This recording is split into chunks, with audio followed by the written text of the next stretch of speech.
Hi everybody, this is lesson number 6, the distance between two rational numbers. Our essential question for this lesson is how can we find the distance between two values by using subtraction and absolute value. So remember, absolute value, if you forgot what that was from our previous lessons, that's the distance from zero, the distance from zero. Okay, and today we're going to be using that to help us find the distance between 2 points. The reason that we're talking about absolute value is it's usually that positive number because it's just telling us a distance. It's not saying to the left of 0, to the right of 0. It's just saying how far is this. Okay, so for person A, I'm going to go ahead and do these person A's with you. Then I want you to do person B. So for person A, it says, what is the distance between -4 and 5? Okay, it's a little hard to see on this because it's so tiny. 1, 2, 3, 4. Here's -4. And 1, 2, 3, 4, 5. Here's +5. Okay, on your orange number line or in your workbook, just count carefully and tell me how far is that distance. You should have gotten 9 units. Okay, let's try the next one. -5 and -3. Something interesting is going to happen here. -5 and -3. 1, 2, 3. Here's -3. And look, -5 is really close. That shouldn't take us too long to count that. It's just 2 units. Okay, and then this one, we're going to do +7. 1, 2, 3, 4, 5, 6, 7. And then to -1, just right over there to the left of 0. Okay, that one should also be pretty easy too, because you have 7 units, and then to the left of 0 is just 1 more, so 8 units. Okay, you pause it and label them on here for person B. Okay, label 5 and -4, label -3 and -5, label -1 and 7. Then count each one and tell me the distance.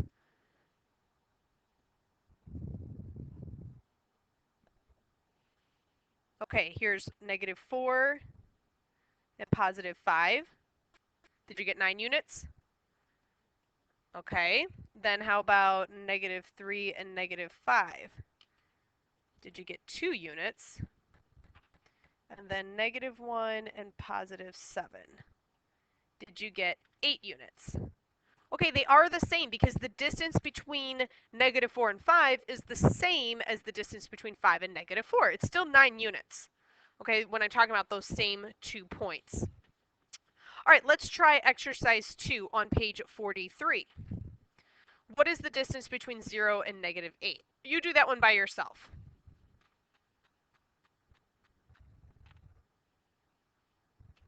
I like to label it like this above it so I can kind of see how long it is, and it is 8 units.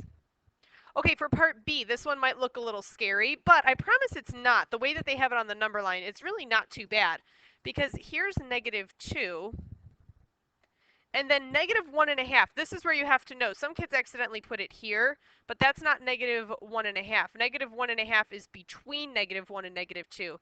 It's actually right here. So I'm going to go ahead and make a little mark halfway between -1 and -2. Well, all that is 1/2 of a unit. Okay, now do the last one by yourself. -6 and -10.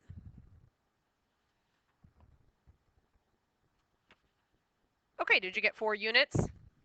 So far, this isn't too bad. It works out really nicely on the number line. We're going to show how to do this without the number line because the numbers won't always be so close to each other. They might be really far away from 0. And you already know from class that you don't want to be counting, 100 in this direction and negative on, 275 in the other direction. It just isn't efficient. So what we're going to do is we're going to work on what's called a formula for the distance between two rational numbers. And that's really just a rule that we're going to come up with that will work. Okay, so we're going to start on an endpoint, and we're going to find the distance between -3 and 2. So to do it on the number line, we know that we just start here at -3, and we end here at 2, and then we just count. And if you need to, feel free to do your counting like this, especially if you're doing pencil or dry erase and you can erase it cleanly so that it's not too messy. But whatever way you do it, you know that that's going to be 5 units. Well, let's try it without that. If I'm going to find the distance between two numbers, or the difference between two numbers, I'm going to use subtraction.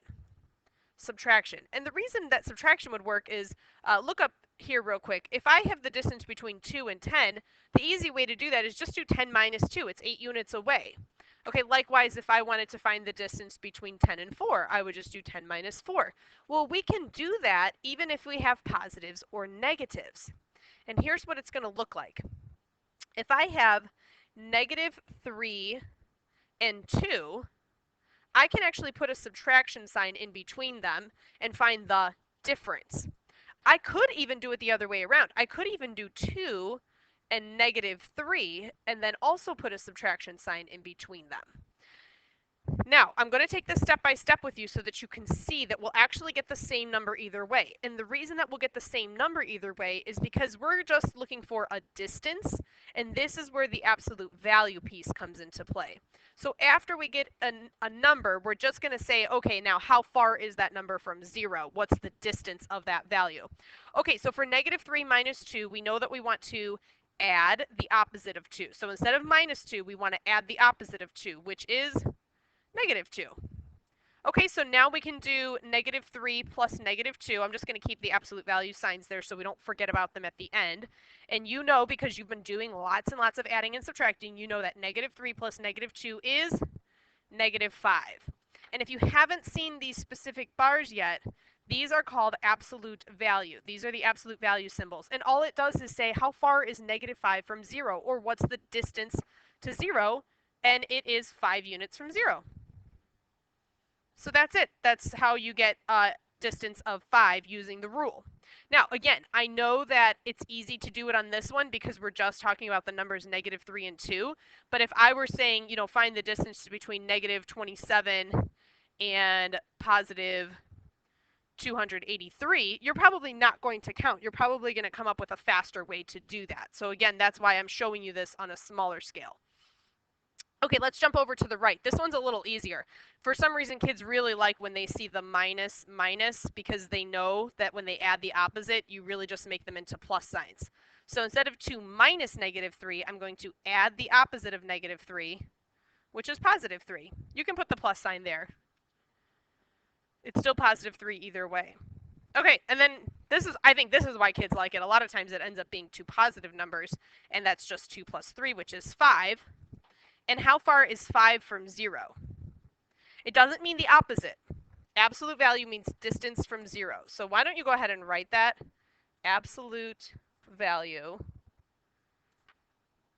is distance from 0. The more you write it, the more you'll remember that. Okay, so how far is 5 from 0? Well, it's 5 units. So do you see how either way, whether I do negative 3 minus 2 or 2 minus negative 3, the absolute value of those numbers is 5. And that relates back to what we proved up here, is that we're 5 units away from 0.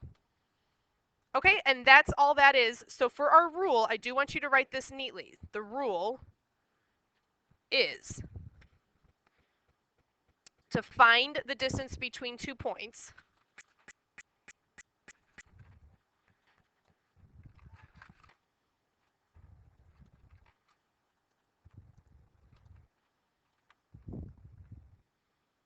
subtract the 2 values, and take the absolute value, which is what we just did. Okay, and then I'm going to actually write a little formula so that you can see. If I'm talking about like numbers p and q, it's going to look like this, the absolute value of p minus q. Or the cool thing is you could actually do q, whoops, you could actually do q minus p. As long as you take the absolute value, it will actually end up being the same number. Again, that's what we proved up above. Okay, so now that we've got the lesson, let's go ahead and practice some examples of that. So for example 2 on page 44, we want the change in elevation versus distance. So distance is positive. If I'm going to run a mile or if I run forward a mile or I run backwards a mile, I still went a mile either way. We're talking about elevation here. It's about going up or down.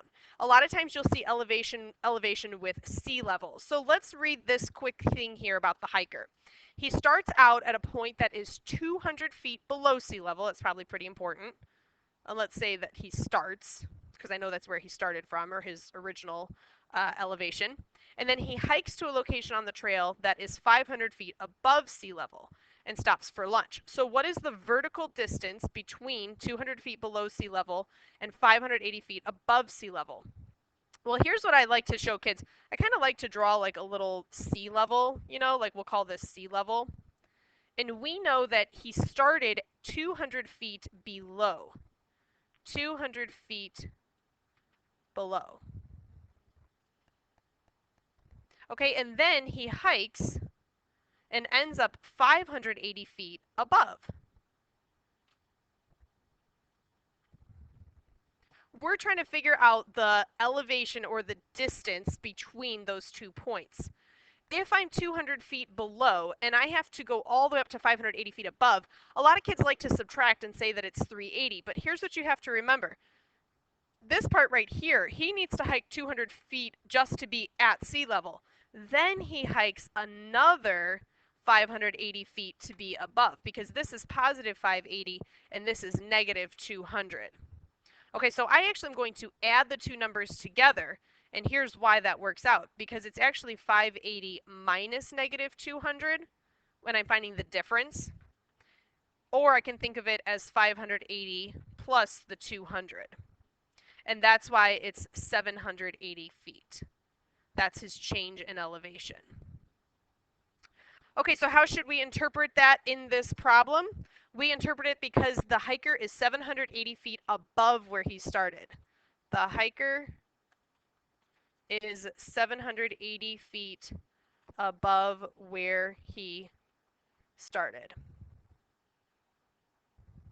So remember, he had to go 200 feet to get back to sea level, then he had to go another 580 feet to get to where he ended up. This is the reason a lot of kids get confused. There is also a positive 200 feet, so it's not just the only 200 feet right here. Okay. And then I'm actually going to have you skip this one. You can try it if you'd like, but we're not going to do it because it's still talking about a difference from 580 above to 200 feet below. Okay, so you can skip that or you can try it. It is up to you. Okay, let's move on to page 45. And let's find the difference between a negative number and a positive number that has a distance of 12.5. Well, you can choose your own, but if you want to be on the same page as me, I'm going to have our first number be at -6. We're going to start here. That's going to be our negative number. We're trying to figure out what the positive number is over here, but we do know that the distance is 12.5. What I would do is just start here and count 12.5. 1, 2, 3. Okay, you keep going. Pause it and keep going. Tell me where you land if you move 12.5 to the right, because you want the distance to be 12.5. Okay, hopefully you paused it because you'll learn something more if you tried this. Did you make it all the way to 6.5? If you just go to 6, that would be 12 units. From -6 to +6 is a distance of 12 units. If then you go just a half more and you're at 6.5. So the two numbers we used are -6 and +6.5. Okay, for exercise 4, go ahead and try A and B. And then again, C I'm going to call a challenge. And that's actually going to be our last one. So pause it. See how you're doing with this lesson. Try A and B on your own. And then C is going to be a challenge. So you don't have to do this one. Okay, pause it. And then when you unpause it, you can see how you did.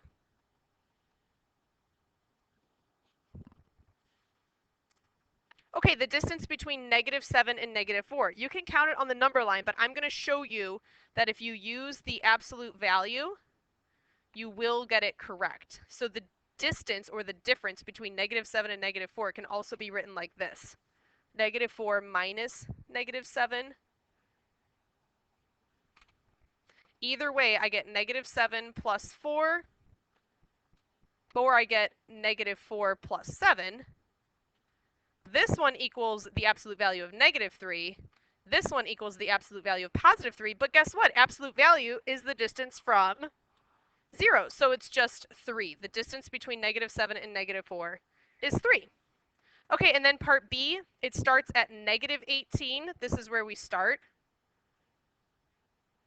And then it rises all the way up to +15. That's not just 3 degrees. A lot of kids want to say that that's 3 degrees. Obviously, that's not 3 degrees. You have to rise 18 degrees just to get to 0. Then you have to go another 15 degrees. So it's really thinking 15 minus -18, but what we're going to think of it as is 15. We're adding 18 to it because we have to go past 0. Okay, hopefully you got 33 degrees as your answer. And that's actually going to be a wrap on lesson 6. You're going to do page 46 as part of your independent practice. So you could even write in here right now, independent practice. And then you can also do the independent practice for lesson 6 when you come to the next class. Okay, so this will be included here because the lesson 6 independent practice is pretty short, and this will be a couple word problems for you in addition to that. So pages 46 and 47 will be done in class. Okay, see you later.